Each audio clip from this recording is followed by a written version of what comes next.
पुराण है। ऐसे हमारे शास्त्रों में 18 पुराणों की रचना है, वेद व्यास ने किया है। लेकिन 18 पुराणों में एक ऐसी पुराण जिनका नाम श्रीमद् भागवत महापुराण है, इसे ठीक कर लीजिए। एक ऐसे पुराण जिनका नाम है श्रीमद् भागवत महापुराण। यह कथा परीक्षित जी को सुखदेव मुनि ने सुनाया था और उस परीक्षित को केवल 7 दिवस में मोक्ष मिल गया था। इसी कथा को धुंधकारी नामक प्रेत आत्मा को उनके बड़े भैया गोकर्ण जी महाराज ने धुंधकारी को सुनाया। 7 दिवस में उनको मुक्ति मिल गया। उन प्रेत आत्मा जो डाकू नहीं, चोर नहीं, उच्च क्वालिटी का जो डाकू होता है, जो चोर होता है, वो चोर वो डाकू था। कौन? धुंधकारी। उनके पिताश्री तो थे पांडव कुल के, जिनका नाम था आत्मदेव। लेकिन भाइयों बहनों, कभी कभी ऐसा समय आता है कि ब्राह्मण के कुल में भी वह शत्रु पैदा हो जाता है, ईर्ष्या पैदा हो जाता है लोगों में।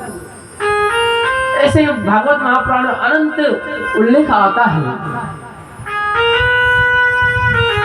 कि महापुरुषों के घर में दैत्य पैदा हो जाते हैं। भागवत महापुराण में कश्यप ऋषि का कथा आता है। कश्यप ऋषि था एक, लेकिन उसने शादी किया था 2। एक का नाम था दीति और दूसरी पत्नी नाम था अदिति। दीति नाम की जो पत्नी थी ना, उनके गर्भ से जितने भी गर्भ से बच्चा उत्पन्न हुआ, तो सारे बच्चे दैत्य मतलब राक्षस पैदा हुआ, जिसको हम लोग दैत्य कहते हैं। वो केवल दीति जी महारानी का पुत्र थे।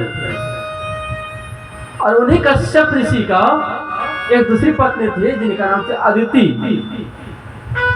अदिति के गर्भ से जितने भी संतान पैदा हुआ, यह केवल और केवल देवता प्रकट हुआ। देवता में जैसे हो शरद कुमार, जैसे हो गए श्रृंगी ऋषि, ये सारे वो देवता के ही वंशज हैं। और जिन कथाओं में ऋषि मुनियों का कथा है, ऋषि मुनियों का चिंतन है, कहा जाता है वह कथा को साधारण नहीं है। वह कथा क्या है? बोले अमृत तुल्य है। इसलिए भागवत महापुराण के प्रथम स्कंद में एक श्लोक आता है।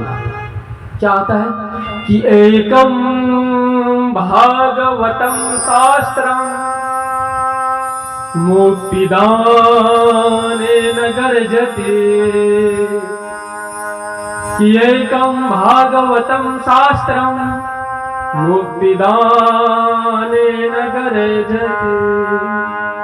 एक भागवत ऐसा शास्त्र है जो मुक्ति देने के लिए गर्जना क्या करती है।